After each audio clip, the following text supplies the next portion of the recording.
Bienvenidas, bienvenidos a todos, todas y todes quienes se van conectando a la transmisión de Radio Popular La Revuelta. Hoy nos conectamos un día más, entonces un martes más, en este programa Librándonos. En esta ocasión, bueno, no está mi compañero Pepe, ahí inclaudicable colocutor en esta transmisión. Nos acompaña Denis y nos acompaña Gabriel. Bueno, ahí saludar también al Jota que está detrás de las cámaras.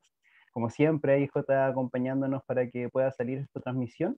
Nos convocamos entonces hoy día en la presentación de el libro Fútbol Rebelde y Popular, ¿cierto? Estas son reflexiones de un primer encuentro nacional de fútbol popular y rebelde. Este encuentro se generó el año pasado, el día 7 de mayo, ¿cierto? En plena pandemia, ahí nos señala el prólogo de este libro, y que fue una convocatoria que levantaron compañeros, compañeras desde Colombia. Desde Colombia, una organización que se llama La Pelota Rebelde. Y bueno, aquí está Gabriel entonces para que nos pueda contar un poco más acerca de cómo se gesta este libro, cuáles son las temáticas que aborda, y ahí vamos a ir conversando entonces con él, ¿cierto? Que tenías que llevar Él la dirección, pertenece a una organización de Ecuador, así que él ahí nos podrá estar contando de cómo ha sido levantar, digamos, estas dinámicas populares y rebeldes desde el fútbol. Nos acompaña también Denis, quien participó en la edición de este libro para que pudiera salir a la luz. Y ahí llegó nuestro inseparable, inclaudicable compañero Pepe. ¿Cómo estáis, Pepe?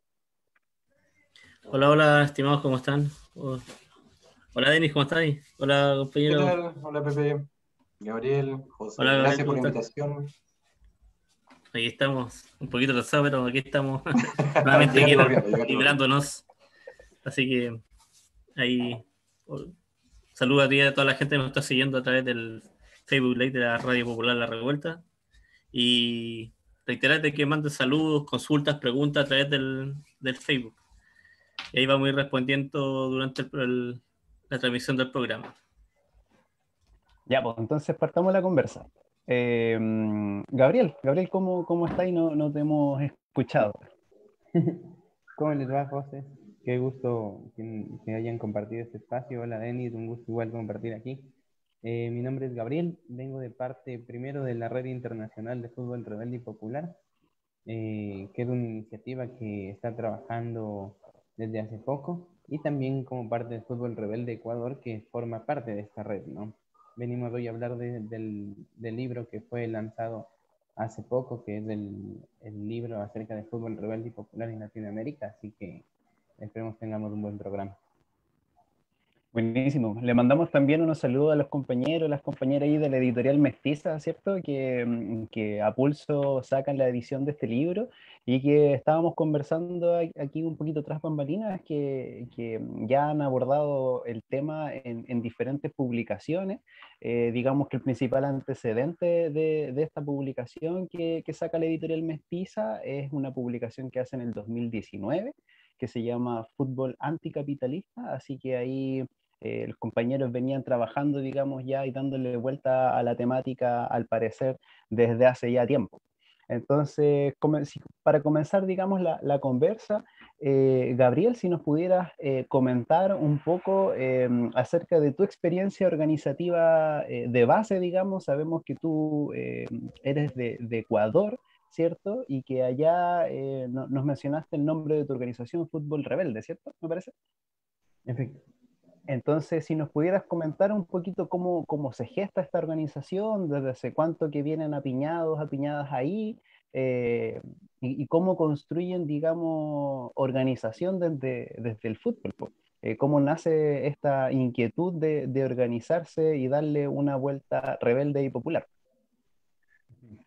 Bueno, te cuento, como Fútbol Rebelde Ecuador, tenemos un recorrido de aproximadamente media década en la cual el programa empezó, o sea, es un programa de radio transmitido por estos mismos medios, Eh, Empezó como iniciativa de algunos amigos, así como que de entre broma y broma terminamos haciendo este espacio.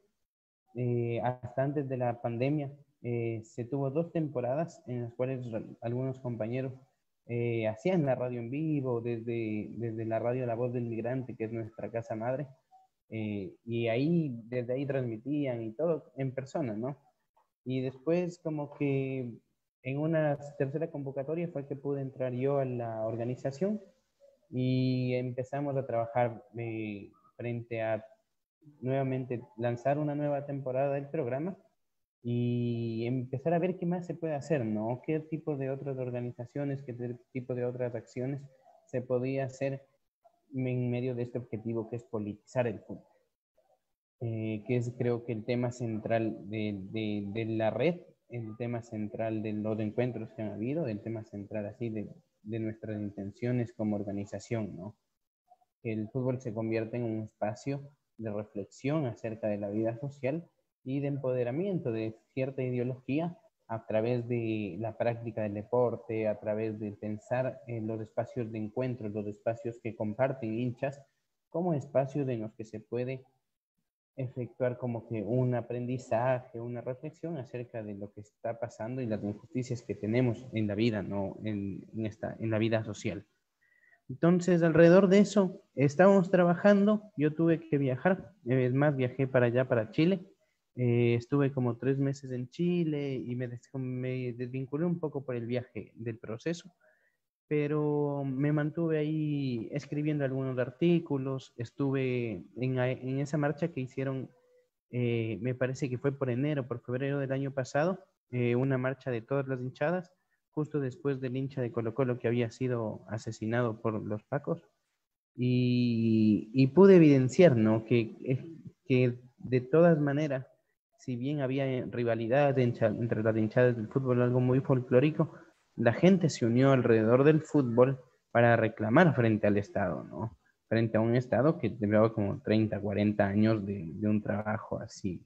Si no es de ausencia, es un trabajo ahí, prácticamente criminal, ¿no? Entonces seguí escribiendo y seguía teniendo contacto con los compañeros y llegó la pandemia. Cuarentena, yo había cruzado justo a Argentina porque se me acabó el tiempo de turista allá en Chile. Pasó la pandemia y no sabíamos cómo seguir organizándonos, cómo seguir, de qué producir y demás. Y estos medios virtuales nos dieron la oportunidad de saltar a una nueva cancha, ¿no? Una cancha en la que capaz no sintamos disputar tanto, pero sí lleguemos a más gente. Y eso abrió nuestras posibilidades. Como Fútbol Rebelde nos hizo poder tener contacto con muchas otras organizaciones a lo largo no solo del Ecuador, sino principalmente de Sudamérica. Empezamos a comunicarnos con la gente de la Pelota Rebelde, con la misma gente de la editorial Mestiza, entonces empezó a haber ese contacto por las obligaciones que nos dio la pandemia, ¿no? De tener que emplear este medio virtual para comunicarnos. Y como programa lo que hemos venido haciendo es intentar dar espacio, intentar dar voz a quienes no tienen voz a través de otros medios, principalmente fútbol femenino, organizaciones de hinchadas, o a gente desde la academia pensando al fútbol y obviamente gente de otras organizaciones. Hemos tenido encuentros con gente de Chile, con gente de Argentina, con gente de Colombia, con gente de México. Y cada semana vienen, así como ahora yo les estoy visitando a ustedes, vienen y nos visitan y discutimos de los temas que estamos trabajando así. Ese es el trabajo que como Fútbol Rebelde hemos venido haciendo. Vale, muchas gracias, Gabriel. Entonces, ¿cómo es el proceso en el que ustedes se vinculan con esta red internacional? ¿Son parte, digamos, de la gestación? ¿Ya venían trabajando desde antes esta red internacional? Porque me parece que esta publicación responde a un primer encuentro, ¿cierto? Ujú. Sí, efectivamente. Lo que pasa es que, como con toda organización, empezamos a delegar ciertos enviados y demás, y llegó Andresito, que es un compañero del Fútbol Rebelde, fue el que empezó a establecer contacto con La Pelota Rebelde en primera instancia y con la editorial mestiza ahí del compa Pato, que fueron quienes ya habían tenido una experiencia previa con este tema del primer libro del fútbol anticapitalista. Entonces, alrededor de eso, nos contó Andresito que había este proyecto, que se iba a formar justo en mayo del año anterior este conversatorio y él fue en representación de nosotros como Fútbol Rebelde. Y después nos quedamos hechos los contactos. Después, como Fútbol Rebelde, lo tuvimos a Pato en el programa, a la gente de La Pelota Rebelde en el programa y a mucha gente que se unió en ese momento al proceso de lo que ahora es la Red Internacional de Fútbol Rebelde y Popular. Como, como tú pudiste haber visto, al principio era gente de Chile y de Colombia, principalmente de Chile, que habían muchos procesos interesantes, y luego terminamos teniendo en el primer encuentro internacional gente incluso de España que tiene sus propias encuentros con el capitalismo, ¿no? Sus propias luchas con el capitalismo, y a partir de esas experiencias también fue que fuimos aunando procesos, encontrando semejanzas, encontrando diferencias para entender que toda esta corriente de fútbol crítico, de un fútbol anticapitalista, de un fútbol rebelde y popular, es algo mundial que pasa, pero que estamos intentando comunicarnos. Vale, Gabriel. Entonces, tú nos comentabas que el principal objetivo de la organización es politizar, ¿cierto?, el fútbol. Entonces, ustedes ahí en su experiencia que nos contabas y que llevan media década, dijiste, ¿cierto? Sí, como desde 2016, por ahí que se trabaja el programa. Vale. ¿Cuáles son las experiencias? ¿Qué oportunidades ven dentro del fútbol para construir organización? Y también preguntarte por qué, digamos, ustedes promueven esta organización versus, estoy pensando, digamos, yo soy re ajeno a la pelota, como le decía recién a los compas, entonces como que van por intuición más o menos lo que te pregunto, po. ¿Por qué deciden construir un espacio de organización, digamos, no sé si paralelo o al menos diferente a lo que uno está acostumbrado a ver, digamos, como espacios de encuentro desde la pelota, que son las hinchadas, pues, ¿cierto? Básicamente. Entonces, ¿cómo se ubican ahí en ese contexto ustedes? Bueno, digamos, ahí dentro del Fútbol Rebelde de Ecuador, la mayor parte nos conocimos en la universidad, en las facultades de humanidades de la universidad, y compartimos un poco esa visión crítica social, ¿no? Entonces, alrededor de eso fue que dijimos, intentemos visibilizar todos esos procesos para así comunicar de diferente manera. Y empezamos a discutir cosas o apuntar cosas, a denunciar principalmente los manejos muy como que empresariales que se tiene y que luego terminan con crisis de los clubes como yo creo que se puede ver en Chile fácilmente, ¿no? Instituciones grandes como Colo-Colo, como la Universidad de Chile, hayan tenido problemas deportivos producto de ya una larga data de manejo como sociedad anónima, ¿no? Entonces, lo que nos permitió darnos cuenta de este proceso es que, por ejemplo, los compañeros de La Pelota Rebelde en Colombia tienen una escuela de fútbol popular. Ellos se empoderan del territorio, se empoderan del barrio a través de estas clases de fútbol, y aparte también tienen un programa de radio por aquí, por internet. Los compañeros, hay las compañeras, por ejemplo, hay gente de Bolivia, la gente stronguista, tienen una iniciativa de una biblioteca móvil y también llevan películas y libros acerca del fútbol alrededor con una van llevando como de barrio en barrio, ¿no? Entonces, ahí también vemos que existe otra articulación.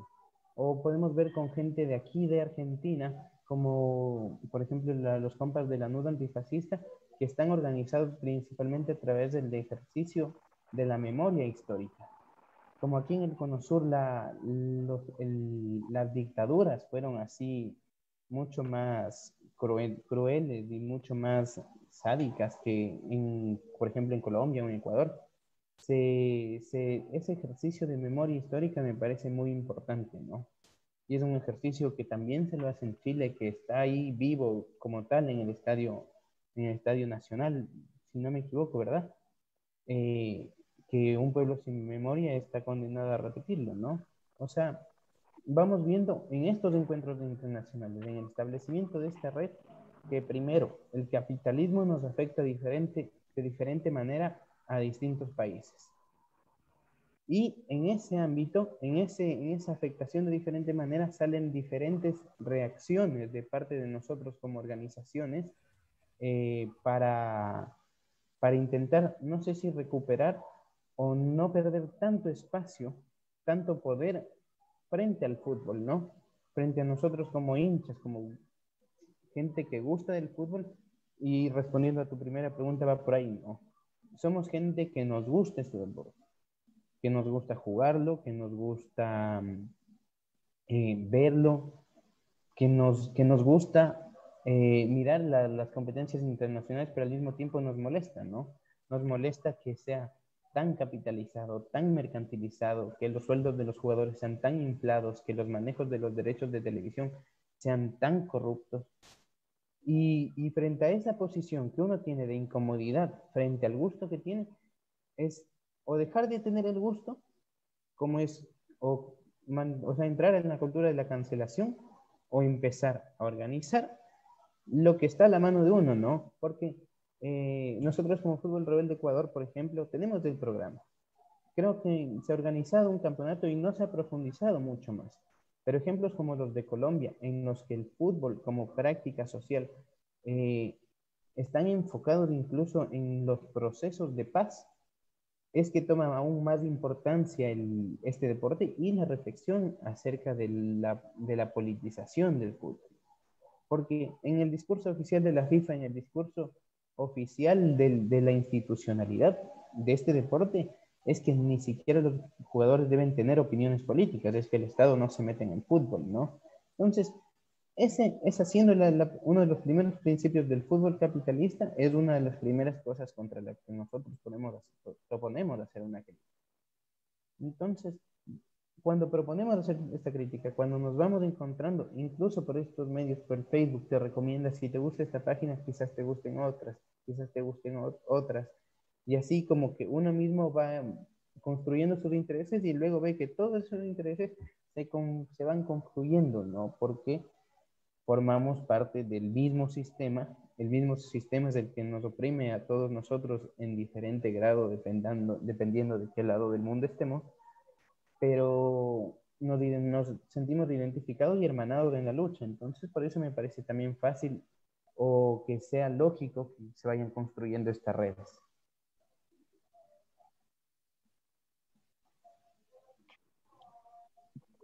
Supongo que puedo meter mi cuchara, José. Dale, no. Sí, dale, No, lo que no. pasa es que Juegue, Denny, juegue.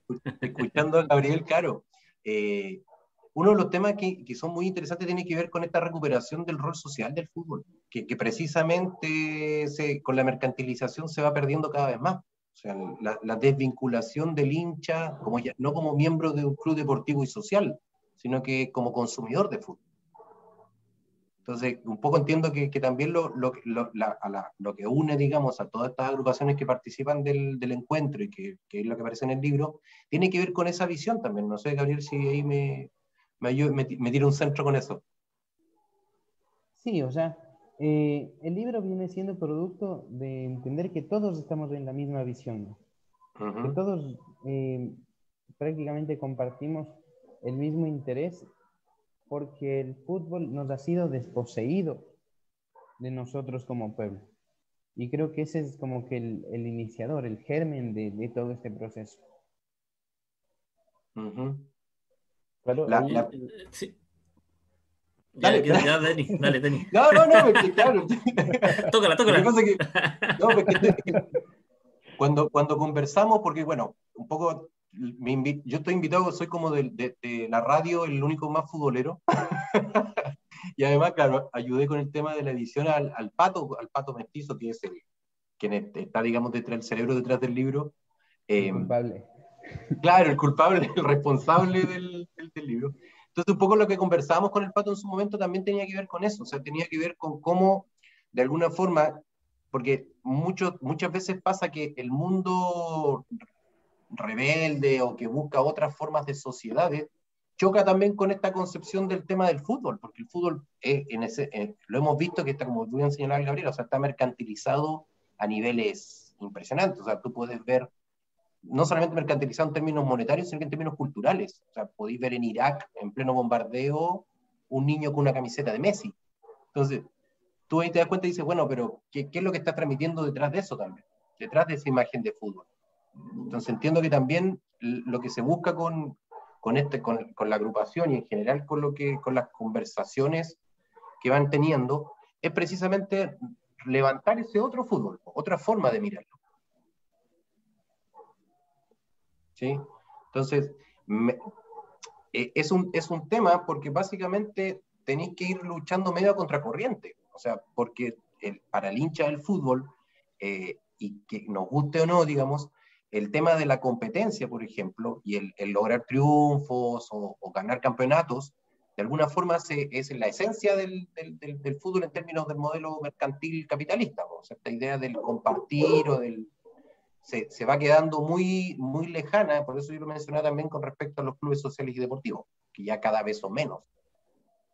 Sí, pues, algo bien, pues, digo, obviamente es súper importante lo que han hablado, y ha repetido harto el Gabriel respecto a la memoria histórica que hay de los clubes, porque ahora actualmente con este sistema capitalista donde la sociedad anónima a veces se olvidan de la esencia de los clubes, cambian hasta la insignia, en la camiseta, si quieren, no sé, puede hacer un montón de cosas que obviamente a quienes eran hinchas desde, no sé, pues, de que se inicia el club o hace mucho tiempo, tienen eso, pues el recuerdo de cómo nace el club, cuáles son los orígenes, los orígenes son muchas veces populares, arraigados a ciertos barrios, Político, un montón de cosas, o políticos agrupaciones muchas veces también, políticas.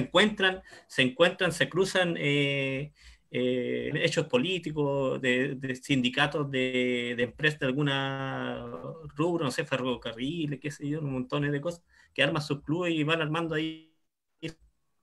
Y con este sistema capitalista se pierde esa identidad, se pierde esa memoria y eso. Y llegar también mientras estáis hablando, Denis, respecto la conversa que tú mismo le hiciste, la conversa que tuvieron con Pato, también pues de la labor que tienen esta mirada de lo social y también de tratar de jugar, no sé, con nuevas reglas, no con las reglas que están en este fútbol que hace, digamos, obviamente, que hace la competencia, que, no sé, muchas veces son equipos mixtos, los cambios pueden ir variando, no sé, pues, etcétera, detalles a veces que, no sé, para los puristas del fútbol eso es que no les cabe en su lógica, pero hay un montón de otras miradas y otras cosas dentro de la labor, aparte de social que tienen y que cumplen ahí en esta mirada popular del fútbol. Pero y Gabriel, Claro, si y nos podrías también contarte un poquito. ahí, dentro de las organizaciones, o dentro de la colectividad que implica el fútbol, me parece importante cómo también se dan espacios, como por ejemplo lo de las organizaciones de hinchadas antifascistas, que si bien tienen que ver con el fútbol, tienen que ver con esta organización de hinchada como tal, o sea, esta construcción del sujeto social barra brava, también están pensando en que el enemigo es claro y siempre ha estado y siempre ha tenido el mismo nombre y es contra el que hay que luchar, ¿no? Entonces, por ejemplo, con esto de las hinchadas antifascistas y haciendo y cotejando con lo que se vio allá en Chile después del estallido de octubre, que todas las hinchadas se unieron dentro de una misma corriente, de un mismo pedido, me parece que como que justificar que por qué el fútbol va por el hecho de que el fútbol es un prisma, es un par de anteojos con los que uno puede entender cualquier sociedad en este punto de la historia, ¿no? Entonces, por ejemplo, voy a Chile y veo que los equipos son sociedades anónimas. Entonces, eso me puede dar cuenta de que se maneja un Estado neoliberal. O voy a Bolivia y se nota que quizás algunos equipos todavía no llegan ni a manejarse como empresas, todavía son parte de los socios. Entonces habla de un Estado quizás un poco menos neoliberal, un Estado pensado de manera diferente y así con distintos ejemplos, ¿no? Y ahí yo le estaba echando una miradita al libro y claro, básicamente un poco la diversidad territoriales te dicta también un poco lo que señalas tú, o sea, las diversas formas de cómo te vas enfrentando al fútbol y cómo la mercantilización, que estamos hablando en principio, van adentrándose de distintas formas. O sea, en ese sentido Chile es un país pionero en Latinoamérica. Claro, que seamos pioneros no significa que esté bueno. Pionero, digamos, en ingresos de capitales privados, por ejemplo. Entonces, y eso ha tenido unas implicancias a todo nivel súper super potente. O sea, por eso que lo que señala el Gabriel de la irrupción de las hinchadas como sujeto político a partir del estallido, sacándolo desde del rol de delincuencia, que era donde lo había situado el Estado, porque el Estado instala la idea de las sociedades anónimas deportivas junto con un programa que se llama Estadio Seguro. Entonces, la idea del Estadio Seguro busca Con carnet y precisamente, todo. exactamente, entonces la figura esta del barra brava, visualizado como el delincuente, el lumpen, la idea de erradicarlo para convertir al espectador del fútbol en un consumidor. Entonces tú vas, pagas tu entrada, te sientas, ver el partido de pie ya no es parte del folclore que hablábamos recién, Uh-huh. y al mismo tiempo vas sacando esta figura del hincha, digamos, que forma parte del club, que incluso a nivel de socio, pues ya ni siquiera en Chile se habla de socio. No existe la figura de que tú puedes ser parte del club como socio, y si eres socio es más una cosa simbólica, no tenés ningún grado de injerencia en las decisiones que tiene el club, porque el club ya no le pertenece a los hinchas, ni a la directiva, le pertenece a un grupo de inversión, Uh-huh. o sea, con Pero todo lo que ahí, eso ahí, implica. ahí a partir de la revuelta, al menos en la experiencia chilena, como toda la hegemonía que sufre rupturas en diversas aristas, también hay una ruptura con ese sentir, ¿cierto? Claro. Hay un hito, no me recuerdo en qué momento específicamente, pero salen las hinchadas unificadas y ahí tiran la consigna de que habían perdido demasiado tiempo como peleando entre nosotros, el enemigo es otro, ¿cierto? Entonces ahí como que habla y refrenda toda la potencia para generar un sujeto político diferente o una herramienta de transformación verdadera que se puede hacer a través del fútbol, por cierto. Me quedó algo dando vueltas así de lo que preguntaba el Pepe recién, porque si bien, claro, podemos entender todas estas cuestiones, siento, respecto de la empresa, digamos, que se transforma el fútbol finalmente, que se impone sobre él como modelo.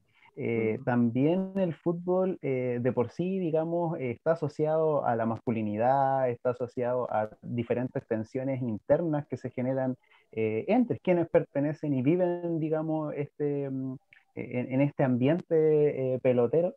Entonces ahí sí nos podría contar un poquito el Gabriel cómo desde su organización o desde esta red han ido conversando para dar alguna salida, alguna transformación desde esa arista con todas estas tensiones que atraviesa también el fútbol. Y bueno, ese siempre creo como que para nosotros hombres, en este punto de la historia, el tema de género es muy complejo, ¿no? Porque no me imagino ninguna organización que diga que nosotros como organización hemos sido deconstruidos, estamos totalmente de acuerdo con el feminismo, además, porque eso solo sería discursivo, ¿no? El proceso es muy difícil, porque por un lado, como antecedente, por ejemplo, yo hice mi tesis de grado acerca del fútbol y la construcción de masculinidades ahí dentro del país. Entonces lo que se ve es que hay un modelo de hombre, ¿no? Un modelo de cómo es un hombre y calza perfecto dentro del modelo exitoso, del héroe del fútbol, ¿no? Entonces, tiene que ser violento cuando en ciertas ocasiones, tiene que ser competitivo, tiene que ser brusco. Y eso también como que por el lado bueno, ¿no? O tiene que ser proveedor de su familia. Entonces hay una serie de mensajes en el imaginario colectivo que apuntan a que el futbolista va siendo modelo en ciertas cosas, ¿no? Buenas y malas, y más malas que muchas veces que buenas, como que es un primer modelo de alguien que se queda sin conciencia de clase, así muy rápidamente, ¿no? Que se olvida de dónde vino un poco después de empezar a recibir unos sueldos cuantiosos, ¿no?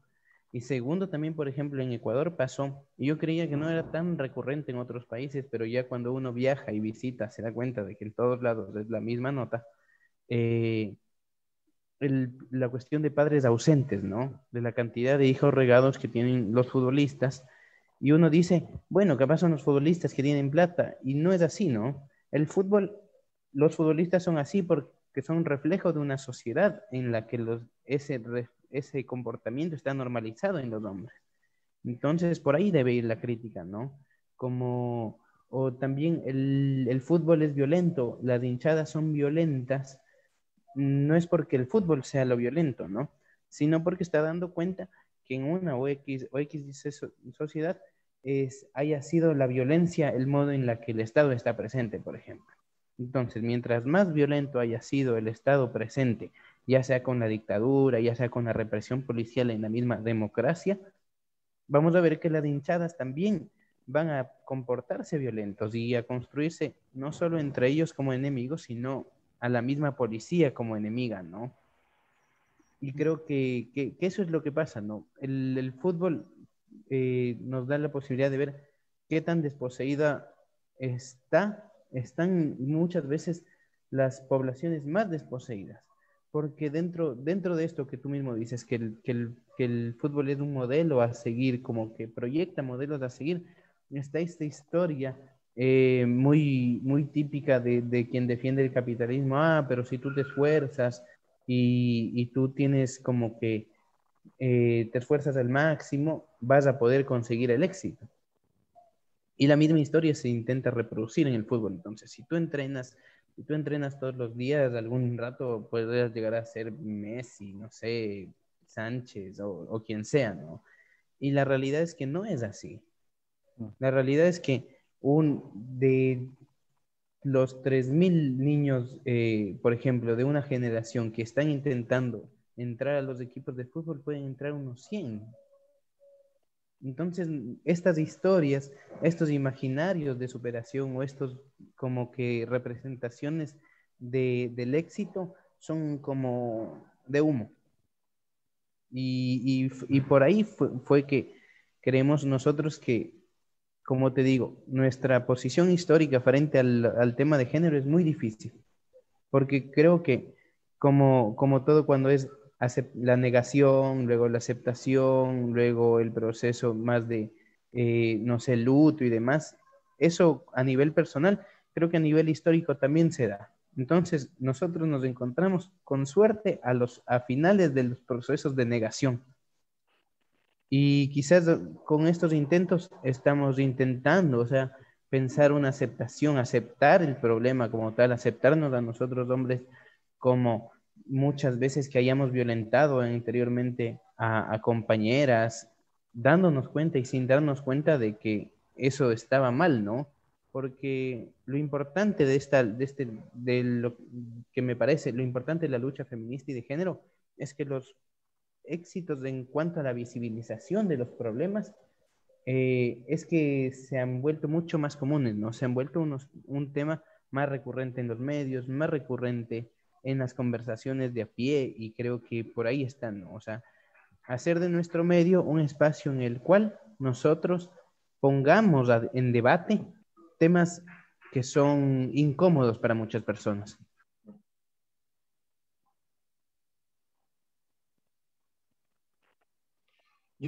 un poco complementando lo que nos dice el Gabriel, el tema de la masculinidad en el fútbol es un temazo, digamos, desde todas sus aristas, ya sea de la arista, desde las diversidades sexuales, donde el tema del cuestionamiento que se hace de la masculinidad precisamente está inserto dentro de ser uno de los pocos espacios masculinos, digamos, culturalmente más atribuido al mundo masculino, donde no se cuestiona el tema de las diversidades. O sea, yo creo que debe haber 1 o 2 jugadores de fútbol en la historia que han manifestado abiertamente, por ejemplo, pertenecer a tener, digamos, orientación sexual desde la homosexualidad, y los dos se suicidaron. Y los dos se suicidaron, claro. Entonces, porque es un mundo donde, claro, no plantear una opción diversa es distintísima.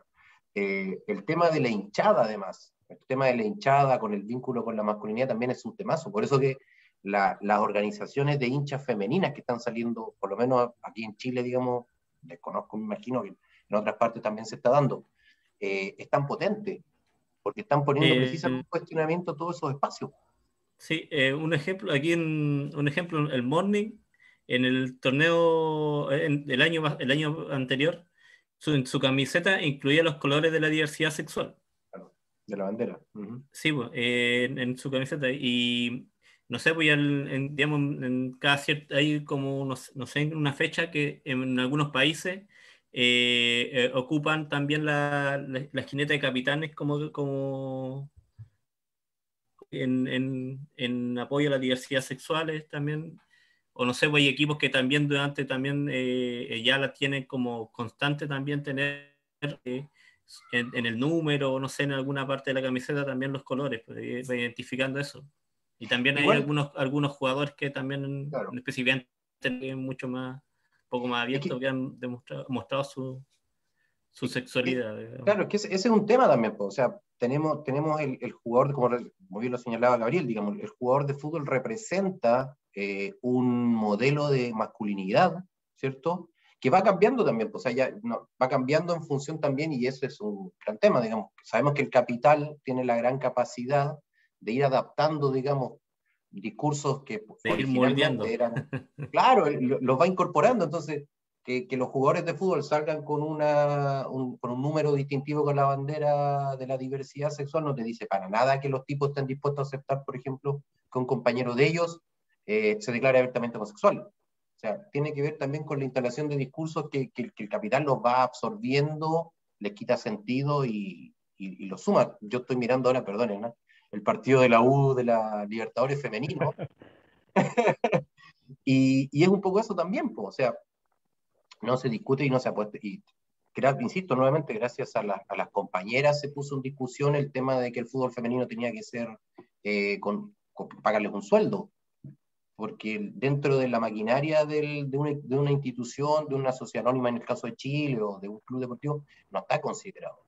La idea de las jugadoras, ¿cierto?, y ni hablar de la igualdad de sueldo y ese tipo de cosas. O sea, estamos años luz. Entonces, el tema de cómo el fútbol se le va quitando esa carga de masculinidad, va a ser una cuestión que va a costar un montón. Pensemos y compartiendo un poco lo que decía Gabriel también, respecto del tema de clase, o sea, esta idea del alcanzar ese estatus, ¿cierto? Llegar a ser no sé, acá tenemos como ejemplo Vidal. Vidal es como el macho alfa en representación masculina, donde los niños se identifican con él, porque además está lo que señala Gabriel, o sea, esta idea de que si te esfuerzas y eres exitoso, o sea, y te lográis, digamos, preocupar, incluso tenemos los chicos dejan los estudios por dedicarse al fútbol, vas a llegar a ser ese Arturo Vidal, pues vas a tener las lucas que tiene Vidal, el acceso a cosas materiales que tiene Vidal. Entonces, es el rol que juega como figura hegemónica es muy potente. Por eso me parece que el tema del fútbol femenino es un tema, digamos, para otra conversa, porque ha logrado ir poniendo sobre la mesa esta idea de que las mujeres también pueden jugar, esta idea primero al principio era que las mujeres también pueden jugar, que hasta el día de hoy genera resistencia. Nosotros tenemos a la Cristiana Edler, que es la arquera de la selección chilena, que logra en algún minuto ser puesta como también un ícono súper potente en términos de igualdad, igualdad en el discurso. En el sueldo probablemente no, en otras cosas no. Pero es un temazo. Y el tema de las hinchadas, insisto que también es... Oye, pero y ella, ella es portera, pues, ¿cierto? Sí. Me parece que en algún momento incluso le hace campaña a Piñera, me parece.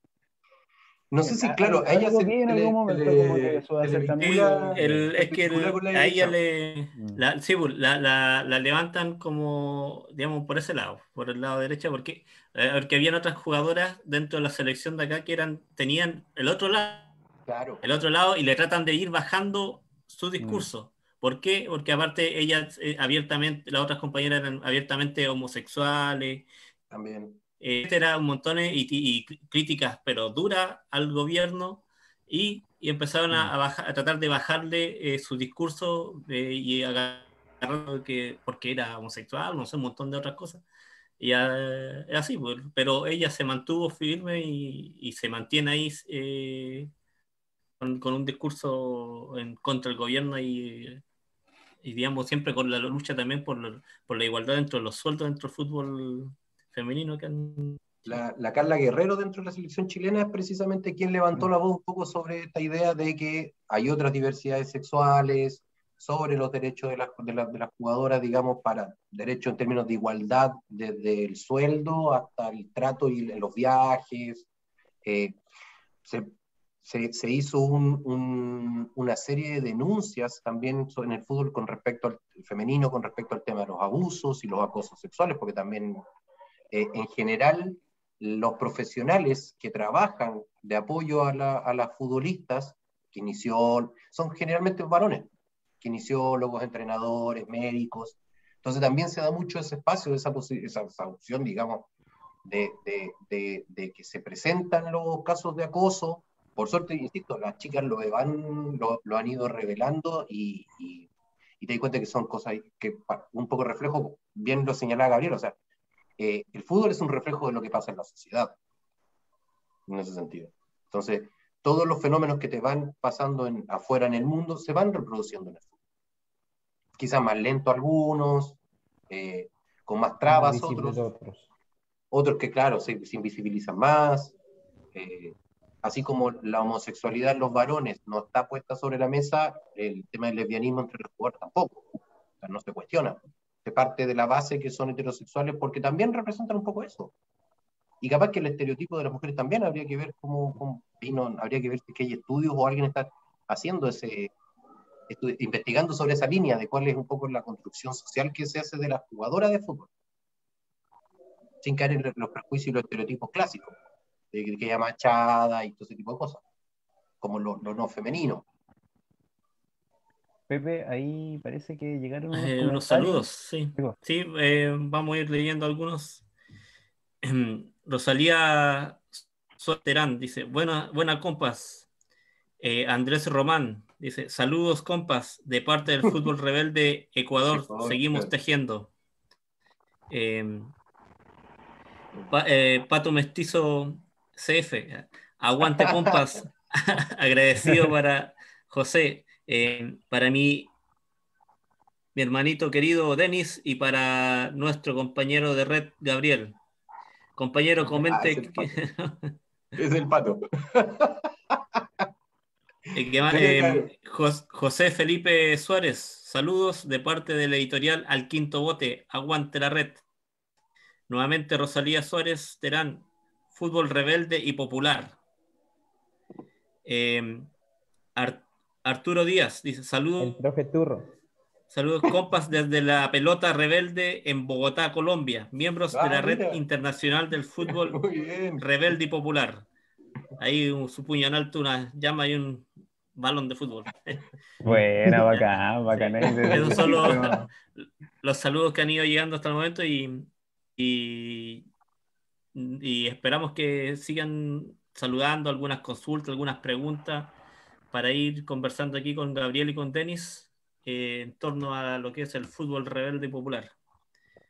Bacán, bacán ahí, compañeros, darse cuenta ahí entonces el tejido ahí latinoamericano que se va dando en torno al fútbol, súper importante entonces para ir desafiando también estos paradigmas capitalistas que se proponen en todo el espectro social, ¿por cierto? Incluyendo la pelota, en lo que nos convoca hoy día. Recordarle también a las personas que nos están viendo que ahí nuestro compañero JP dejó el link del libro porque está en descarga libre, por cierto. Entonces, entonces ahí quienes deseen revisar, conocer un poquito más a fondo cuáles fueron las reflexiones de este primer encuentro internacional, pueden entonces ahí entrar a picar y a leer. Entonces, compa Gabriel, si nos pudieses contar de este encuentro, digamos, con qué se quedan, cuáles son los desafíos que se vienen en torno a la construcción de esta red. Me imagino que también es difícil la coordinación en plena pandemia de todas estas organizaciones. También se presentan estas oportunidades como estos encuentros que nosotros estamos teniendo acá. Pero más o menos, ¿cómo vislumbran ustedes la construcción de organización dentro del fútbol en un ámbito internacional? Porque igual ya son un poquito palabras mayores, ¿cierto? Entonces, si nos podéis contar como más o menos cuáles son las síntesis que ustedes hacen de este encuentro, con qué se quedan. Mm. Bueno, digamos, si me preguntaban si yo hubiera podido creer que cosas como esta hubieran sido posibles hace un año, yo no apostaba. Pero a partir del encuentro, a partir del trabajo que se ha hecho, y el encuentro dio margen, como te digo, a otros encuentros, ¿no? Otros encuentros más pequeños. La esperanza está puesta, principalmente porque nos dimos cuenta de que no somos pocos los que estamos pensando de esta manera al sistema y de esta manera al sistema a través del fútbol. Entonces, si ustedes revisan el libro, que está muy bueno, porque es básicamente las memorias de este encuentro, van a darse cuenta de cuáles son las particularidades de cada experiencia en los distintos países, ¿no? Cuáles son las particularidades de lo que pasó en México, de cómo se ha venido trabajando en Colombia, de lo que se trabaja en Bolivia, de lo que se ha trabajado en Chile, de lo que nosotros hemos trabajado en Ecuador, y así darse cuenta de que los desafíos, eh, si bien son muchos, porque la cancha, o sea, porque el partido lo vamos perdiendo por hartos goles frente al Capital, lo que estamos haciendo es empezar a jugar bien, ¿no? Empezar a tocar bien la pelota. Y eso es lo que nos motiva a seguir. Y creo que cuando uno piensa en desafíos, son un poquito desafíos más individuales, ¿no? A nosotros como Fútbol Rebelde Ecuador, ¿qué desafíos tenemos? O, por ejemplo, la editorial de Pato y la editorial Mestiza, ¿qué desafíos tiene? Pero en estos encuentros con esta red, compartiendo estas experiencias, podemos ver que los desafíos de unos ya quizás fueron resueltos por otros. Entonces, a partir del compartir la experiencia, uno se salva de pasar la mala experiencia, de hacerlo mal, y si no, más bien se dedica a emular, ¿no? A hacer algo similar a lo que ya está bien hecho, ¿no? Por ejemplo, con Fútbol Rebelde Ecuador se me ocurre que un desafío sea establecer una escuelita de fútbol como la que tiene la gente de la pelota rebelde allá en Colombia, porque es transformar la realidad ahí, ¿no? Es apoderarse del territorio. Entonces, como te digo, ves que nosotros podemos tener una debilidad o un desafío o algo que lo vemos complicado, pero al ver a las otras experiencias vemos que no es tan complicada la cosa, o sea, que más bien las respuestas ya están y hay que aprender a buscarlas y encontrarlas, porque en otro lugar ya pasó lo que te está pasando a ti, ¿no? Como, por ejemplo, se me ocurre, ¿cómo podemos evitar en países como Ecuador o en países, se me ocurre como Bolivia, que la irrupción del modelo de sociedad anónima como controlador del fútbol siga dándose con el peso que se dio en México o que se dio en Chile? Entonces, a partir de las experiencias, así, a partir de cómo nos cuentan qué ha pasado y qué es lo que pudieron hacer, nosotros vamos a encontrar qué acciones hacer, ¿no? Y así como desafío, yo creo que a nivel internacional, a nivel de red, creo que es encontrar el tiempo humanamente posible para hacerlo. Porque cada quien tiene su trabajo, cada quien tiene su vida. Esto va como por voluntad, ¿no? Por puro amor a la camiseta. Y es difícil encontrar tiempos en conjunto, coincidir en tiempos libres para poder empezar a construir un poco más de diálogo, ¿no?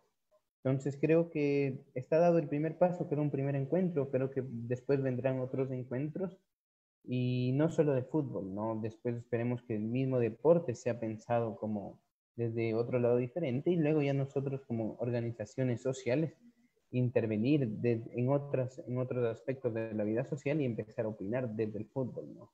Como se me ocurre, conversamos con unos compas chilenos hace poco ahí en el programa y nos contaban de que si bien existen prioridades para la elaboración de la nueva constitución, una de las cosas que también se estaba pensando es el fútbol y el deporte, el ocio, en las actividades lúdicas como un derecho y que eso se contemple en la Constitución. Entonces, eso, como se ha venido trabajando desde el fútbol, como por ejemplo aquí en Argentina, que por ley, por lo menos ahora, frente a esa privatización de la señal televisiva del fútbol, por ley los señales de canal abierta tienen que pasar 1 o 2 partidos de la Liga Nacional. Creo que eso es un tema que nace en el fútbol y que también se puede proyectar a otros aspectos de la vida social, como te digo, el derecho al deporte, el derecho al entretenimiento, el derecho a la actividad lúdica, que son, por ejemplo, en este momento en Chile, temas que se pueden topar, que se pueden discutir por el contexto histórico en el que se vive.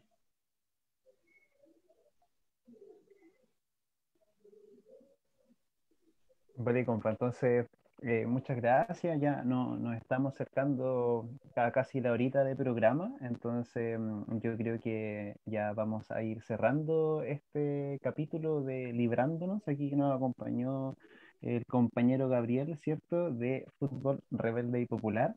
Ahí algunas palabras o últimas conversas al cierre. Denis. Yo me voy a robar, ya que estamos hablando de libros y fútbol, voy a hacer publicidad de un montón de libros que fui a buscar. Porque en Dale, general dale. te podía encontrar, de libros de fútbol hay montones, digamos, ni que los vamos a decir, pero que tengan una mirada distinta es interesante. Entonces, y como recomendaciones, el primero es, aquí los van a sanar al revés, así que, espérenme, déjenme, vamos a hacer un ejercicio de sacar el chat, filtro, fondo para que se pueda ver. Tenés que cambiar de estudio. Tengo que cambiarme de estudio, Tiene que nos vamos a salir cambiar de Bodoque. estudio. Sí. Está Bueno. el Futbología, que yo les hablaba de un sociólogo argentino, Pablo Alabarces, Fútbol, Identidad y Violencia, perdón, Fútbol, Identidad y Violencia en América Latina, editado por Mestiza también, que está buenísimo a propósito de lo que hablamos recién, porque él se ha dedicado en Argentina, se ha dedicado a estudiar sobre la figura de los hinchas y todos estos vínculos, digamos, y el concepto de identidad, que es a propósito de lo que hablábamos recién, o sea, como bien señalaba el Gabriel, frente al avance de la derecha y las dictaduras, digamos, durante los años 70 y 80, surge en los 90 esta imagen del hincha como un espacio de identidad, de construcción de identidad, y vinculado también con el tema de clase. Ese es uno. Fútbol y Anarquismo, que también lo tiene Editorial Mestiza, yo lo compré a otro compa que lo editan acá en Chile también, que un poco lo que cuenta es precisamente lo que hablaba el Pepe antes, por los orígenes de los clubes, y que muchos de esos clubes tienen orígenes anarquistas. Pues, a propósito que el compañero Gabriel está en Argentina, Chacarita Junior, Argentino, son equipos que tienen un origen anarco, ¿ya? Y que muchas veces, como bien hablamos a propósito del tema de la memoria, se va olvidando eso y los nuevos hinchas por ahí desconocen, y las nuevas directivas olvidan esos orígenes. Aquí en Chile tenemos el Arturo Fernández Vial, por ejemplo, que está en Conce, ¿ya? Entonces también creo que es interesante, aparece el San Pauli, que tampoco lo mencionamos, que el San Pauli rompe un poco, siendo un equipo alemán y de la hegemonía capitalista, le da una vuelta porque ellos tienen absolutamente incorporado como parte de sus bases el tema de, por ejemplo, la diversidad de género. ¿Ya? Dos más. Este, que no lo mencionamos, pero que es un temazo. Este es un trabajo, un ensayo que hizo Juan Pablo Meneses sobre niños futbolistas. Él hizo el ejercicio de comprar el pase de un niño en Valparaíso. de un niño de un cerro, futbolista. Él compró el pase, digamos, del niño y lo empezó a mover y empezó a consultar cómo funcionaba el tema. Y se da cuenta, aquí está el tema adultocentrismo, digamos, y a propósito el capitalismo metido, pero así hasta las bases, y que ya están enganchando. El caso Messi es un caso súper paradigmático, digamos. Pero ese también, claro, es Messi, que es el mejor jugador del mundo y toda esa vaina, como que nadie lo discute. Pero pasa mucho de niños que son sacados desde sus casas de muy pequeños, donde las familias ven al niño como un potencial sostenedor de la familia, y eso es un temazo también. Sí, pues, de las Y canteras. Las canteras. Y este lo recomiendo para todo el que le guste el fútbol. Si bien este es un libro argentino, Dante Panzeri es un periodista argentino que escribió durante los años 60, 70 sobre el fútbol. Se llama Fútbol Dinámico de lo Impensado. Y él habla precisamente, anticipó en los años 60 ya de lo que iba a venir en lo que es el fútbol de hoy en día. Entonces son 4 libritos para quienes nos gusta el fútbol y ver el fútbol desde otro lado. Ahí está, recomendaciones. Eso. Placer, Gabriel. Buenísimo, Verdadero buenísimo. placer. Placer, Denis. Gracias, de buena Denis. Buenísimo, ahí sí, pues siempre faltando, digamos, suministros o insumos ahí para pensar, ¿cierto? Desde una mirada crítica, las hegemonías que nos dominan en todos los aspectos. Entonces, Gabriel, si tú tendrías algunas palabras al cierre ahí algunas palabras que decirle a las personas que están intentando levantar la organización desde la pelota, o lo que tú quieras decir, ¿cierto? Ahí tú tienes la palabra. Vale. Sí, para empezar, quiero agradecerles por el espacio, tanto en nombre mío personal como en nombre de estas organizaciones de las que formo parte y estoy en representación de ahora, porque me parece que es importante, o sea, que sigamos multiplicando los espacios, multiplicando los tiempos de discusión, multiplicando los escenarios en los cuales debatimos los temas que son importantes para todos nosotros, ¿no? Agradecer ahí a todos los colectivos que fueron parte de este libro, Grada Roja en México, La Pelota Rebelde, Fútbol Rebelde. Gabriel. Disculpa. No, estaba hablando Carlos. Como digo, la Pelota Rebelde en Colombia, Fútbol Rebelde Ecuador, la Editorial Mestiza, la gente de Luchín de Barrancas allá en Chile, la gente, ahí no me acuerdo del equipo español del compa Pirri, que también fue parte del proceso. ¿Te soplo? Perdón. Wander del Pueblo, pertenece a Wander del Pueblo y Club Deportivo Popular de Palencia. De Palencia. Entonces, saludar a toda esa gente, a la gente que se está intentando organizar a través del fútbol o alrededor del fútbol, ya sea cualquier el tema, que lo haga, ¿sí? Porque eso es el primer paso que tenemos que dar frente al sistema y frente a la historia, ¿no? Organizarnos. O sea, empezar con nuestros pares a compartir ideas, a ver en qué coincidimos. Si coincidimos en que necesitamos hacer el fútbol rebelde, hagamos el fútbol rebelde. Si tenemos un equipo de bicicletas y salimos a ciclar mucho, hagamos la bicicleta rebelde. O sea, politicemos tanto los espacios para estar pendientes, ¿no? Para estar claros que en ningún momento nos puedan agarrar así mal parados. Y eso. Agradecerles nuevamente por el espacio. Un saludo a todos. Ahí un saludo a esa linda región de La Serena. Y eso sería. Muchas gracias. Vale, Gabriel, muchas gracias. Un abrazo, Gabriel. Placer. También Muchas gracias, Gabriel. Le mandamos a ustedes, gracias a ustedes. Le mandamos saludos a todos, a todas y a todos quienes nos acompañaron hoy día. También le mandamos saludos ahí a los compas de la Editorial Mestiza, ¿cierto? Y que hicieron posible este contacto. Compas que están ahí al pie del cañón editando libros por la memoria histórica de un territorio usurpado, saqueado y asediado por los estados de Chile y Argentina. Esa es el epígrafe ahí que utilizan los compas de la Editorial Mestiza, así que todo el aguante, darle gracias ahí por el contacto. Y nada, pues Gabriel, ya nos estamos despidiendo, gracias al Pepe, Denis que nos acompañó también ahí dando todo el soporte pelotero, y al JP también, porque está ahí detrás de las cámaras. De las perillas, control más. de las perillas, controles. Sí, que permite que Aguante, esta transmisión JP. salga. Sí, hay que ponerle un nombre ad hoc también al JP. Así que, ya, pues nos estamos despidiendo entonces. Muchas gracias por habernos visto. Esto fue Radio Popular La Revuelta. Hasta que la dignidad Hasta que la sea dignidad sea La costumbre. costumbre. Aguante. Salud, Gabriel, aguante. Nos vemos. Nos vemos. Chao.